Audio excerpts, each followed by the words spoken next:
possamos, na noite de hoje, fazermos algumas reflexões sobre este tema, os adversários cruéis. Agradecemos a Deus por essa bênção, da oportunidade da noite de hoje,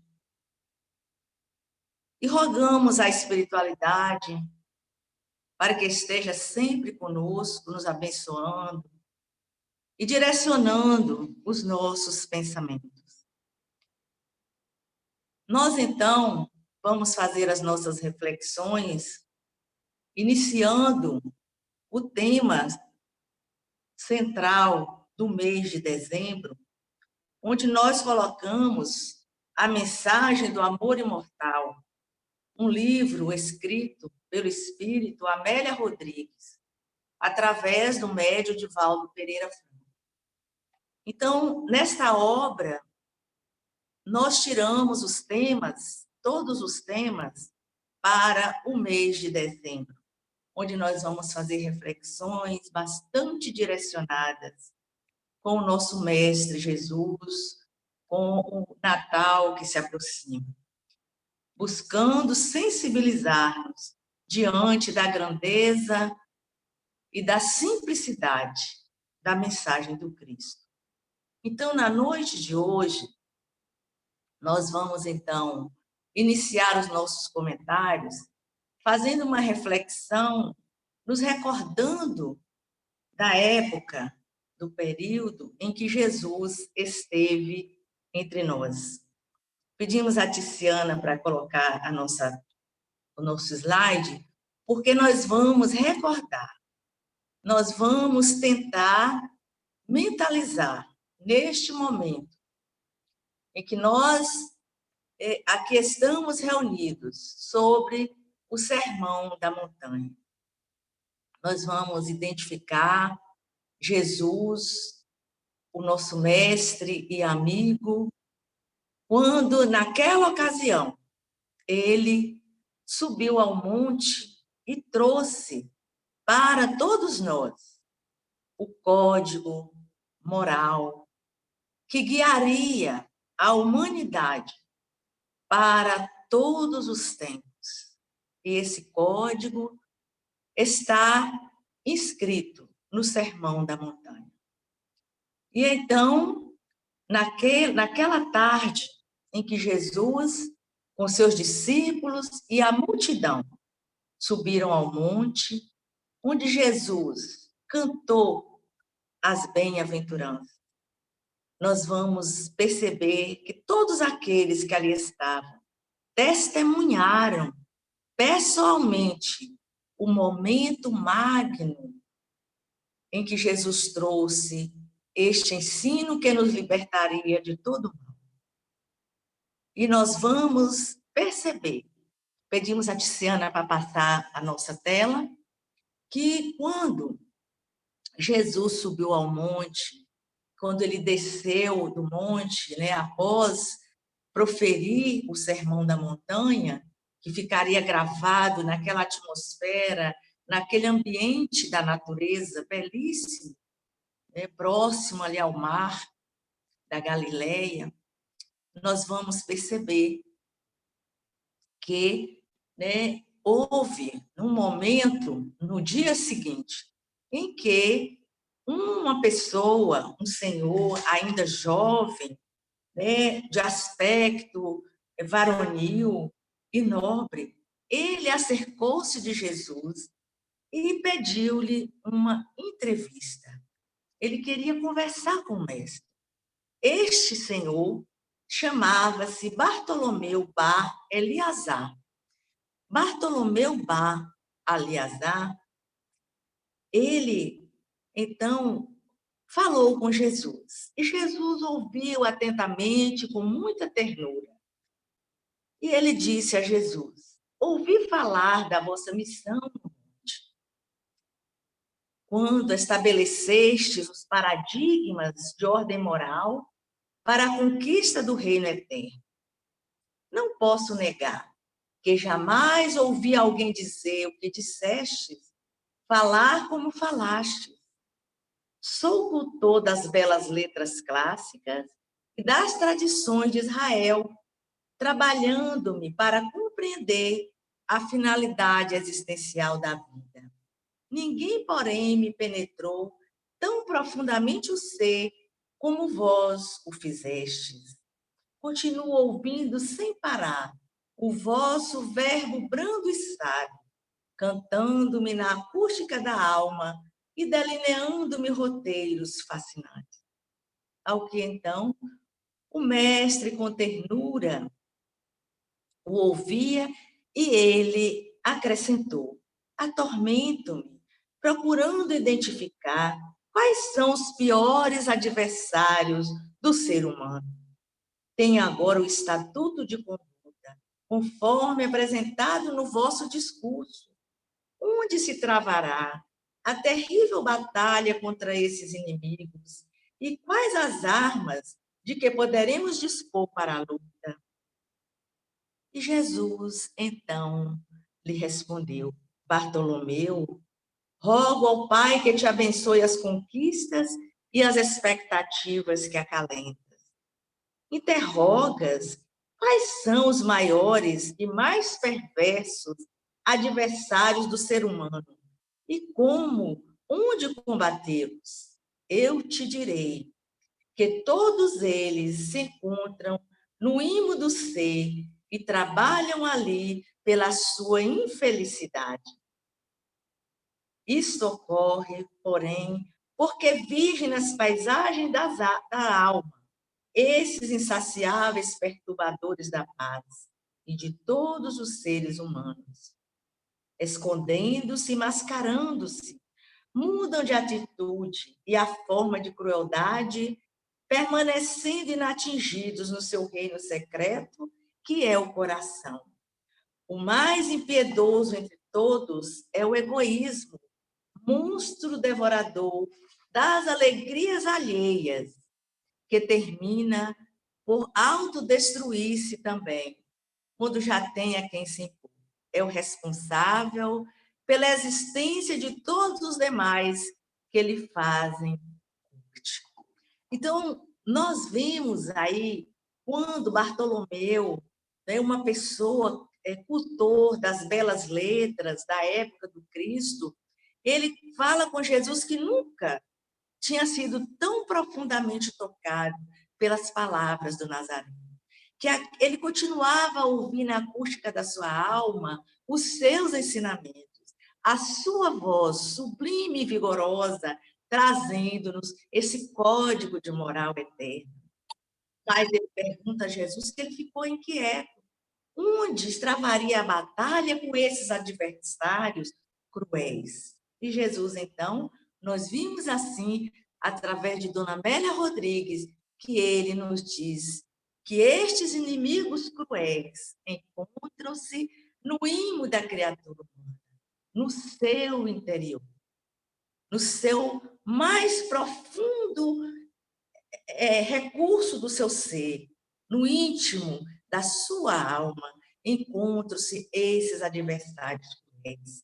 E diz ele que eles né, ficam nesse reino secreto que é o coração. E então, o mais impiedoso entre todos, nos diz Jesus, na palavra de Dona Amélia Rodrigues, que é o egoísmo. Esse verme roedor de todas os impulsos nobres da criatura humana é o egoísmo. Então, a gente percebe como é importante a gente falar desses adversários cruéis, porque eles nos têm trazido muitas dores. E durante a nossa fala, na noite de hoje, nós vamos buscar no Livro dos Espíritos, nas orientações que se encontram no Evangelho, esta advertência da espiritualidade maior, para que a gente possa conhecer quais as causas do egoísmo, quais as consequências da gente cultivar o egoísmo dentro de nós. E o Evangelho de Jesus é bastante claro. quando nos dizem as orientações que ali se encontram exaradas, que a Terra, já chegou o momento da Terra alcançar a sua maturidade, envergar a sua veste viril. Então, nós estamos atrasando a marcha do processo evolutivo do nosso planeta Terra, devido a este sentimento que nos traz tantas dificuldades, tanto atraso moral e espiritual. Então, quando os espíritos nos dizem que é preciso a gente banir do nosso planeta Terra o egoísmo, essa chaga social, essa chaga individual. Mas, para isso, é preciso que, primeiro, nós o expelamos do nosso coração. Então, veja só a importância de nós nos adentrarmos hoje nesta reflexão, deste sentimento, ou podemos dizer, deste vício que se chama egoísmo, porque ele é a causa de todos os males morais que nos acometem no nosso planeta Terra. Pedimos a Tiziana para passar o nosso slide. Então, a gente percebe que o egoísmo e o orgulho, eles entravam o nosso processo evolutivo. Nós buscamos, então, um conceito no dicionário Ruiz. O que é o egoísmo? Que definição nós podemos dar, né, de uma forma assim, mais literal do egoísmo? Então, o dicionário nos diz que egoísmo é o amor exagerado aos próprios valores e interesses em despeitos dos de outros. Exclusivismo que leva uma pessoa a se tornar como referência, a se tomar como referência a tudo. Então, aí está uma definição clara do que seja o egoísmo. Esse amor exagerado aos próprios valores e interesses, em detrimento do outro. Ou seja, não é, né, a gente não ter amor aos nossos valores.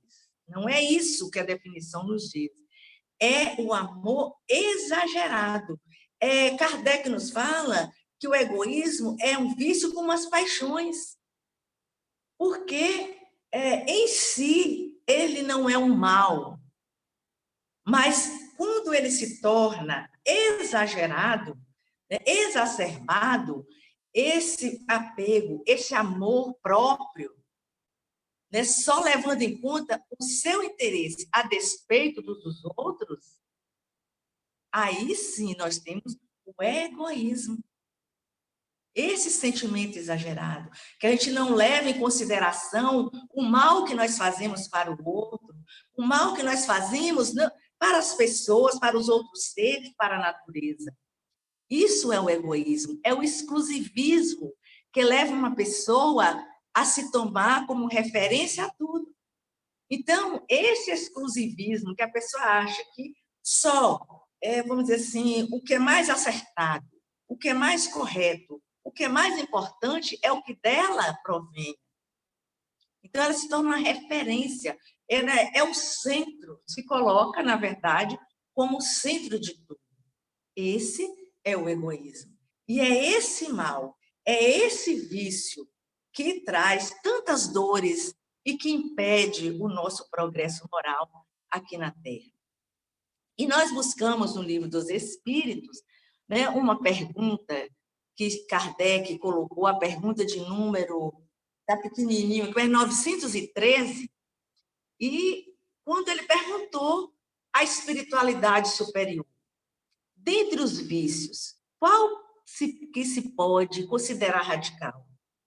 Então, tem um vício que, dentre todos, ele é radical, ele assim, está na raiz de todos os males, né? Aí os espíritos responderam, temos-lo dito muitas vezes, o egoísmo. Então, esse é o vício radical. Daí deriva todo o mal. Estudai todos os vícios, e vereis que no fundo de todos há egoísmo.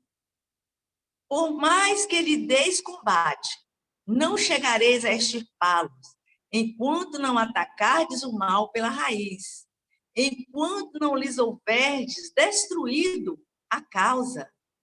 Tendam, pois, todos os esforços para esse efeito, porquanto aí é que está a verdadeira chaga da sociedade.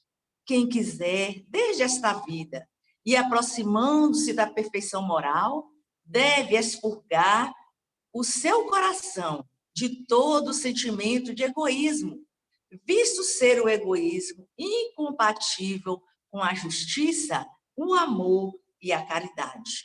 Ele neutraliza todas as outras qualidades.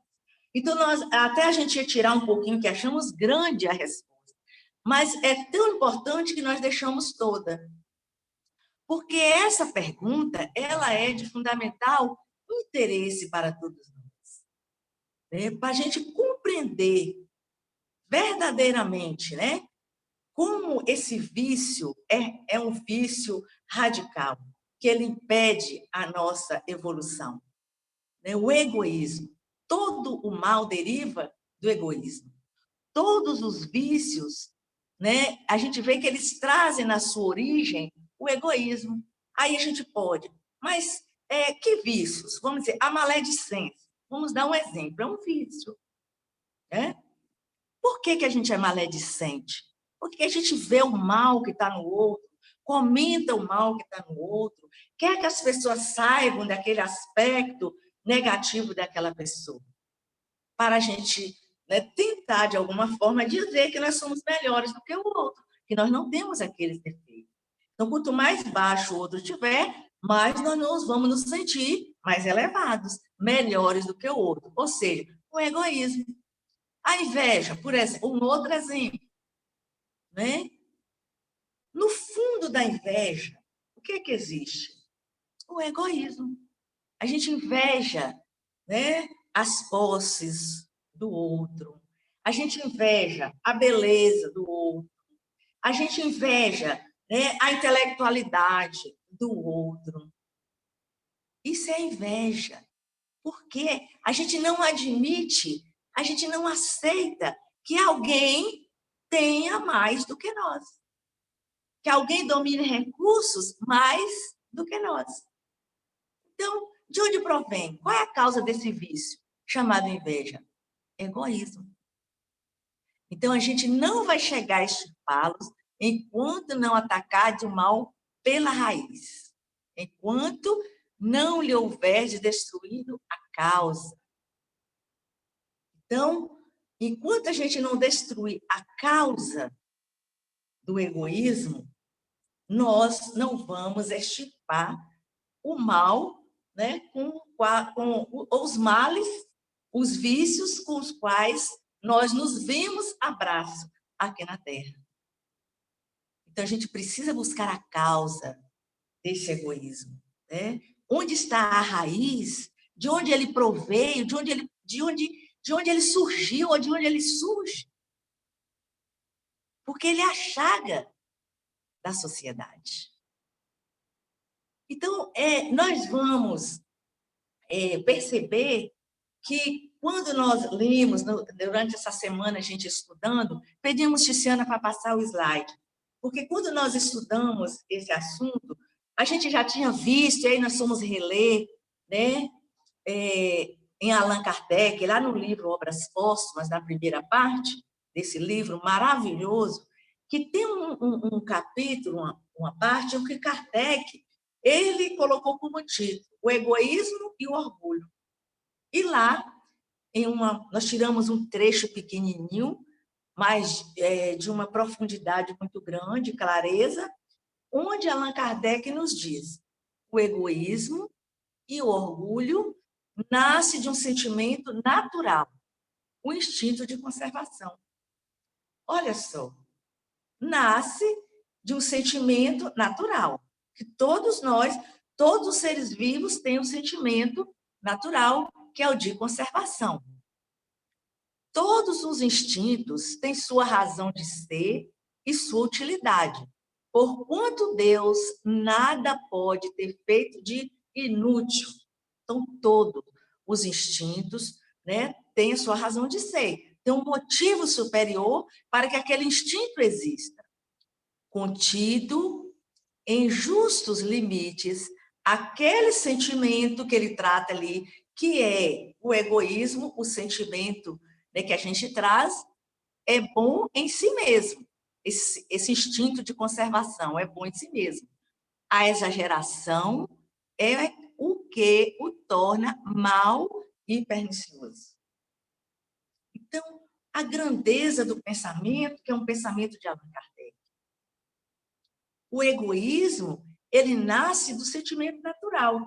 Ou seja, a criatura humana, né, ela chega a um determinado desenvolvimento da sua evolução, né, espiritual, né, em que ela tem esse instinto de conservação, onde ela busca conservar, né, a sua identidade, ela busca conservar aquilo que lhe dá prazer, ela busca conservar aquilo que ela tem, né, o gozo, aquilo que lhe faz bem, né, conservar o seu corpo, os seus haveres, o seu conforto. Então, é um sentimento inato, é um sentimento que tem a sua utilidade. E o egoísmo, ele nasce desse sentimento de conservação.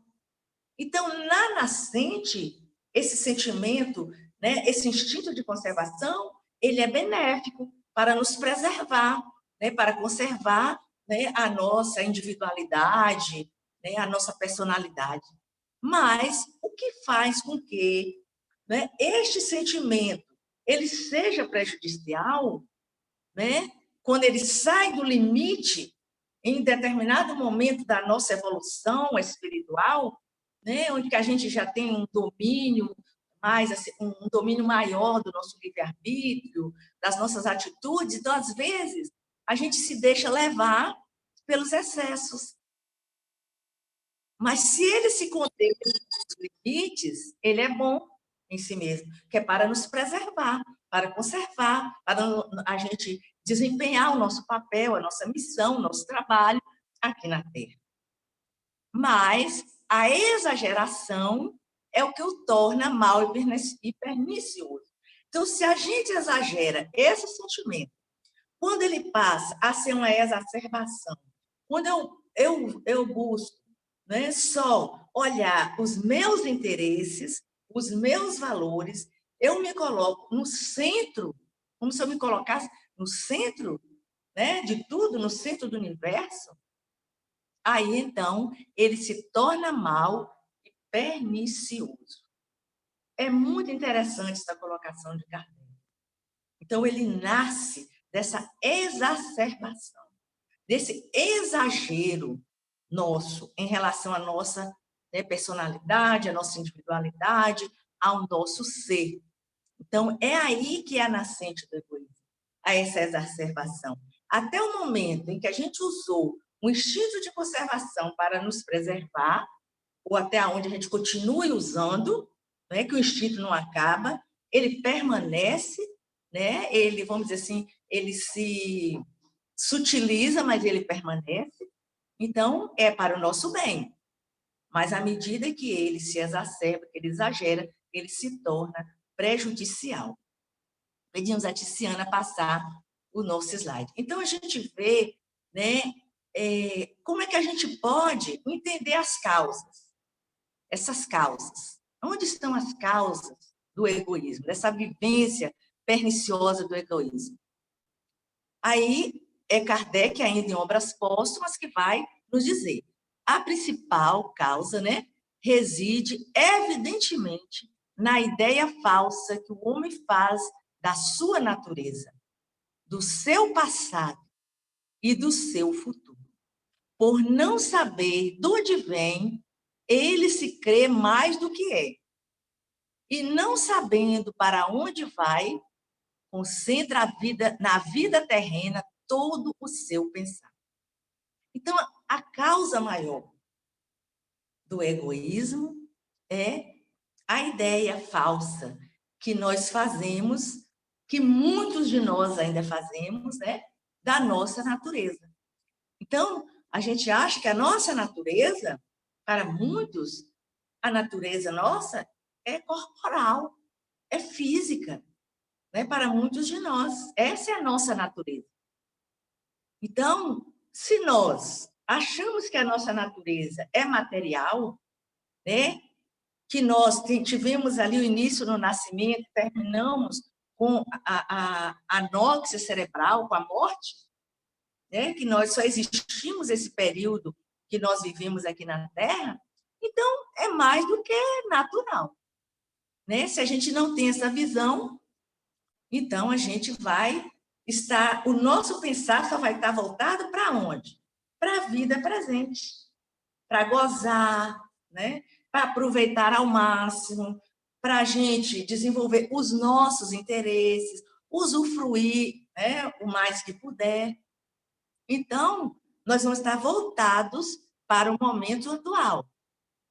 Se a gente não tem, né, como se diz aqui, essa visão do passado, ou seja, de onde nós viemos, né? Que nós não começamos com a fecundação que se deu entre o óvulo e o espermatozoide.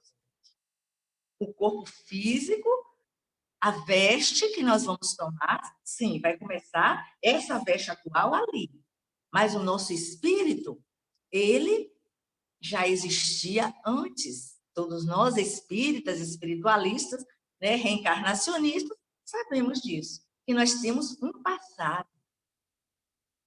Esse passado, se a gente for, né, olhar também, a gente pode estar voltado lá na nossa origem. E todos nós fomos criados do mesmo jeito, por Deus, simples, ignorantes e aptos a tudo aprender. Então, não há privilégio. A gente não vai se sentir privilegiado. Nós vamos compreender que todos têm o mesmo princípio. Fomos criados simples e ignorantes. A lei de igualdade, né? E todos aptos, né, a aprender. É o nosso passado, que temos, né, experiências, e a gente ainda vai entender que a diferença que nós vemos, né, hoje nos deparamos no planeta Terra, pessoas muito intelectualizadas, pessoas, né, moralizadas, pessoas que realmente têm habilidades importantíssimas, desenvolvimento intelectual muito além, muito acima do nosso, é natural. Que se essa pessoa nasceu assim, é porque ela já construiu no seu passado. Olha só, aí o que vai acontecer? O egoísmo vai sentir, né? Vamos dizer assim, ele vai desvanecer. Porque não precisa, né, a gente ter a inveja de ninguém, porque cada um constrói o seu próprio processo evolutivo, o seu progresso. E se a gente ainda, né, tem essa visão do futuro, mais ainda a gente vai ver, né, que nós temos a chance, a oportunidade de estarmos nesse momento existencial aqui na Terra, mas temos um futuro feliz. Todos nós alcançaremos a felicidade que nós tanto buscamos, a paz que nós tanto buscamos. Então, é um caminho, né, de Deus concedido a todos os seus filhos. Então, isso muda a nossa percepção da vida material aqui na Terra. Porque se a pessoa não sabe, né, de onde vem nem para onde vai, então ele se concentra aqui. Mas se ele tem essa percepção maior, a sua visão, né, vai estar focada, né, no futuro feliz que ele aguarda. Mas vamos continuar.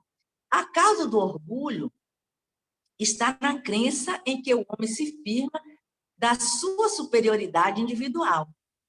Ainda aí se faz sentir a influência da concentração dos pensamentos sobre a vida corpórea. Naquele que nada vê adiante de si, atrás de si, nem acima de si, o sentimento da personalidade sobrepuja e o orgulho fica sem contrapeso. Então, olha aí a outra causa. do orgulho, né?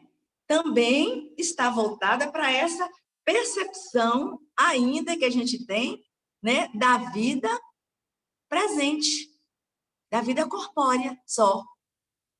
Não, a pessoa só vê a vida corpórea. Se ele só vê a vida corpórea, então, né, a sua ideia, né, não tem nenhum contrapeso. Ora, se ele está aqui e ele precisa aproveitar, o tempo é curto, a oportunidade é dada, muitas oportunidades são dadas a poucos. Então, ele tem que aproveitar, né? Ele tem que usufruir, ele tem que, né, fazer tudo que precisa ser feito e gozar o máximo que puder.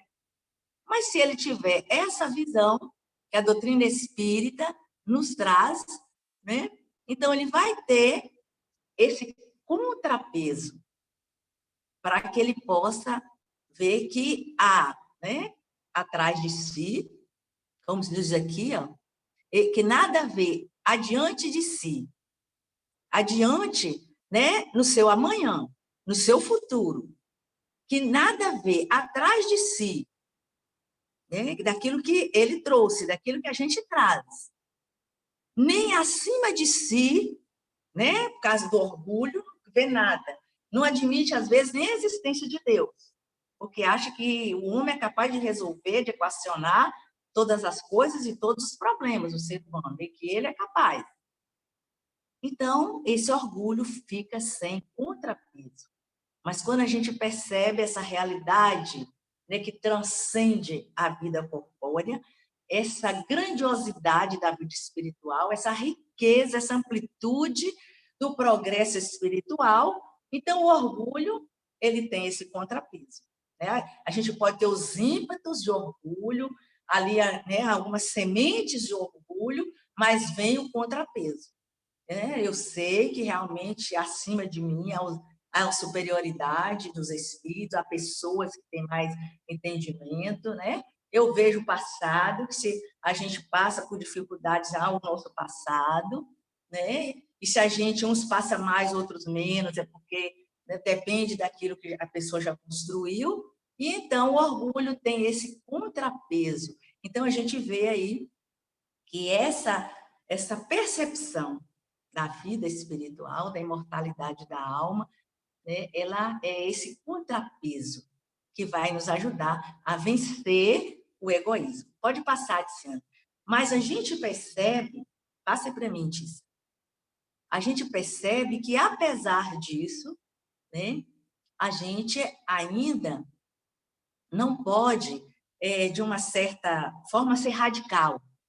Achar que, de um momento para o outro, né, nós vamos destruir esse vício que trazemos ainda dentro de nós, que é o egoísmo, né?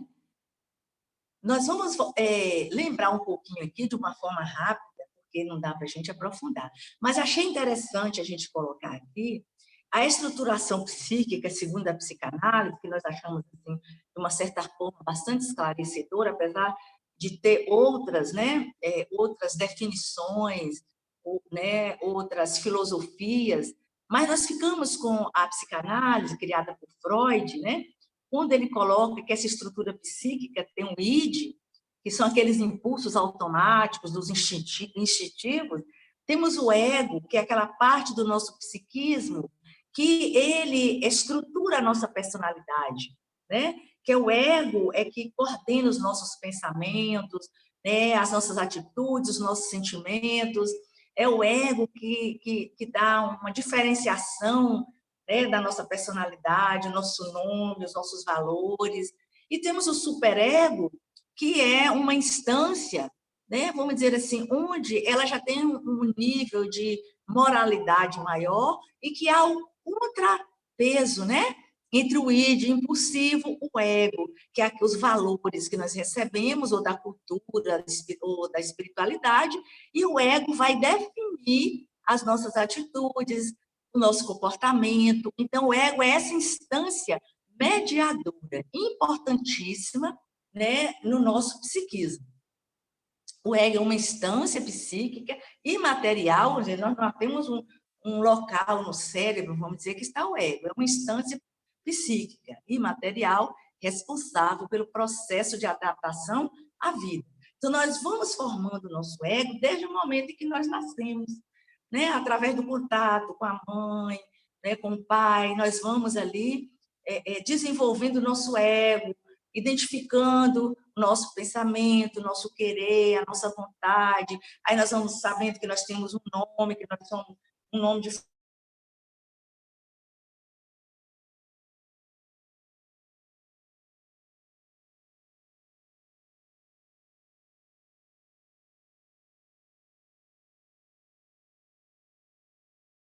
egoísmo, ela, né, originou do ego e do ismo. O ismo é considerado um sufixo, formador de nome de ação de alguns verbos. Por exemplo, catecismo, né, de catequizar. Então, se acrescentou esse sufixo ismo para designar a ação de alguns verbos. Então, o verbo catequizar, a ação de catequizar, se chamou catecismo. Depois também se deu, né, a utilização de ismo para denominar movimentos sociais, né, como darwinismo, evolucionismo, espiritismo, movimentos sociais. Então, se usou o sufixo ismo. Então, de uma forma generalizada, quando a gente pega a definição de ego, né, essa parte psíquica, essa estrutura psíquica, e ismo, nos dá, né, a ideia de que o egoísmo, né, aliás, o ego, ele é uma ação, né, é uma ação do ego.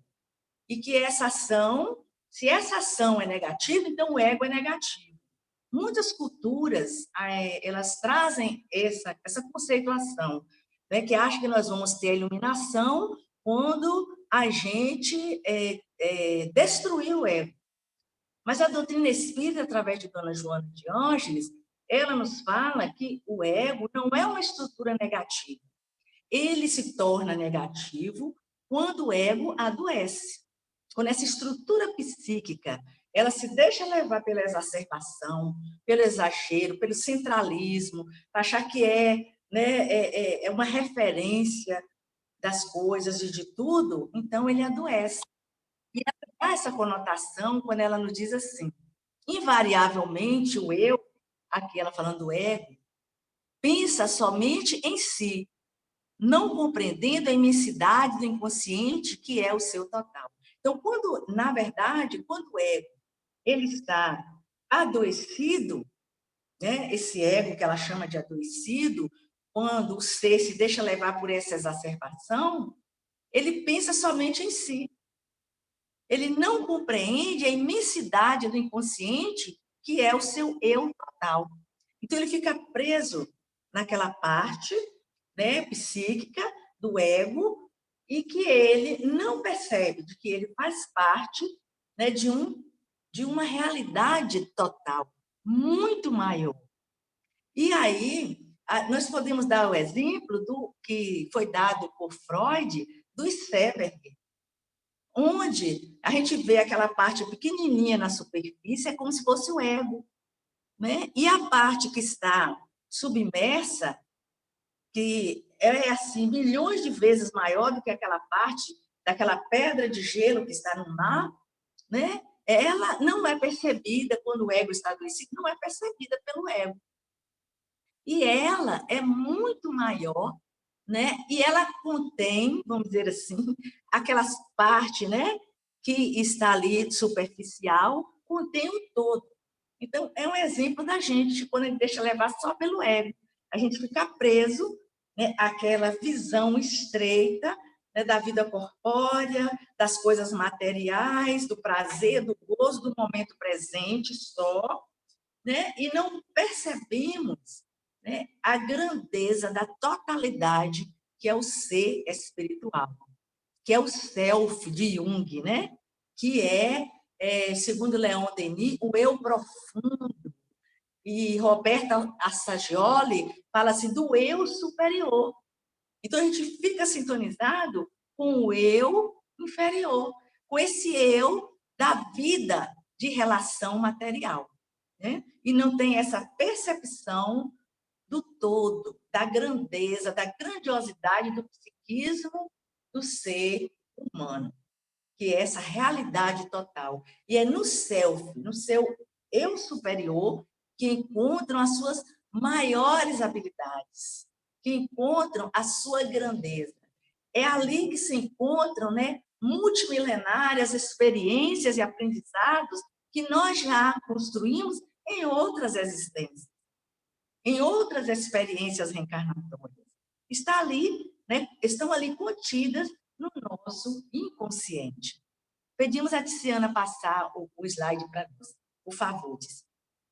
Então, a gente percebe, né, que nós, né, como espíritas, como estudiosos da doutrina espírita, podemos perceber o quanto esse sentimento egóico, né, quanto o egoísmo, quando o ego está adoecido, não que o ego seja negativo, ele não é negativo, ele faz parte do nosso psiquismo, né, da nossa vida de relação, mas quando o ego está adoecido, quando nós nos deixamos levar pelo sentimento do egoísmo, né, nós causamos dores, sofrimentos individuais, porque não tem nada pior do que a gente alimentar dentro de nós os vícios, né, todos aqueles que são trazidos pelo egoísmo, como o ódio, né? Por que a gente tem ódio? Por que a gente tem raiva, a inveja, né? A maledicência? Porque a gente alimenta ainda, estamos sendo levados pelo egoísmo. Nós não estamos trabalhando dentro de nós a lei que Jesus nos trouxe, que é a lei de amor.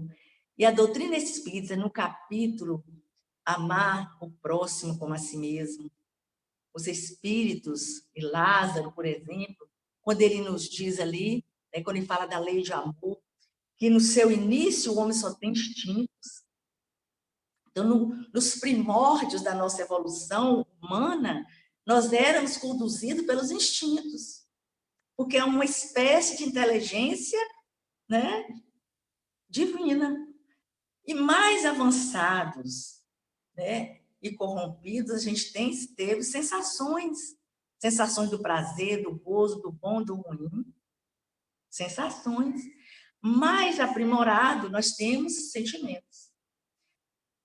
E o ponto mais alto do sentimento é o amor. Então, é esse amor que nos diz Lázaro, que ele substitui a personalidade pela fusão dos seres. Quando Lázaro, lá no Evangelho, nos fala, substitui a personalidade, que é o que nos distancia uns dos outros, aquela valorização exacerbada da nossa persona, né, daquilo que nós apresentamos ou queremos apresentar, quando nós nos deixamos levar pelo sentimento do amor, né, a gente, então, passa a substituir a personalidade pela fusão dos seres. Mas essa fusão não quer dizer que nós vamos perder a individualidade, que nós vamos formar uma massa homogênea, todo mundo pensar igual, todo mundo sentir igual, que isso é impossível, porque nós somos seres únicos. Nós somos seres criados por Deus únicos, não existe ninguém no mundo nem no universo igual um ao outro. Espiritualmente falando, nós somos seres únicos, singulares. Essa fusão se dá no sentido de que nós vamos nos sentir iguais perante o outro, no sentido de sermos todos espíritos criados por Deus, todos trazemos o potencial dentro de nós, tudo que um aprendeu, o outro tem a possibilidade de aprender. A evolução moral que um tem, o outro tem também a condição, dependendo dos seus esforços, de conseguir aquela evolução moral. Então, nós vamos enxergar o outro de uma forma diferente, como assim uma obra-prima da natureza, uma obra divina.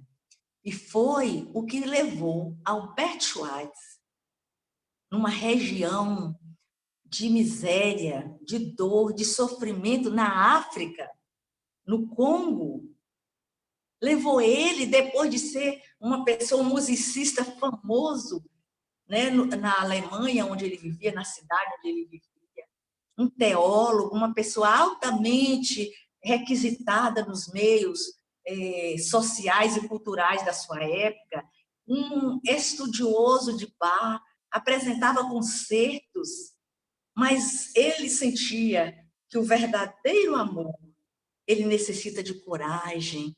Nós precisamos olhar o outro como verdadeiro irmão. E fez com que ele, já com uma certa idade, na época considerado idoso, buscasse os bancos da universidade onde ele dava aulas, para que ele fizesse o curso de medicina, porque ele sentiu que, estudando medicina, ele poderia ser mais útil aos seus irmãos na África, no Congo. E ele, então, estudou medicina, fez uma especialização, casou-se e foi para a África, lá se colocando como pedreiro, como construtor, como professor, ensinando as pessoas a se amarem e curando as suas dores, as suas feridas, exercer a medicina na África. Então, lá ele sentiu o verdadeiro amor pela criatura humana, dando a sua contribuição, que, segundo ele, se sentindo útil, e que essa felicidade nós só conquistaremos quando nos sentirmos úteis aos nossos irmãos de humanidade. Albert Schweitzer, segundo, contam alguns biógrafos que o corpo dele foi enterrado na Alemanha, mas a pedido dos africanos, o seu coração foi enterrado na África, numa demonstração de um verdadeiro amor para com seus irmãos africanos. Então, a gente percebe a importância da vivência do amor. E nós fechamos os nossos comentários da noite de hoje, nos lembrando de Jesus. Quando Jesus nos disse, nesse capítulo, amar o próximo como a si mesmo. Ele nos diz, dai a César o que é de César e a Deus o que é de Deus. Então, nós percebemos que quando Jesus dirige para nós este ensinamento, porque os fariseus da época queriam, né, colocá-lo contra o governo da época de César, né, criar uma questão política, social. E Jesus diz, dai a César o que é de César. Ou seja, nós estamos no mundo corporal e precisamos, sim, dar a César o que é de César. Ou seja, cumprir com os nossos deveres que a vida física nos oferece. Essa escola abençoada que fomos matriculados. E aqui precisamos, não é, valorizar, cumprir com os nossos deveres para com a família, os nossos deveres para com o meio social, os nossos deveres para com a sociedade, de um modo geral, os nossos deveres para com a Mãe Terra, a nossa casa, a nossa habitação. E isso é dar a César o que é de César. Deveres morais, éticos, para com aqueles com os quais nós convivemos. É preciso dar, sim, a César o que é de César, valorizar a vida material, mas não nos apegarmos à vida material, porque ela é transitória, ela é passageira. O status, as posses mudam de pessoas, mudam, né, de oportunidades, é transitório, é impermanente. Nós não podemos nos apegar. Então, nós precisamos dar a César o que é de César? Sim, precisamos dar a César, disse Jesus. Mas precisamos dar a Deus o que é de Deus.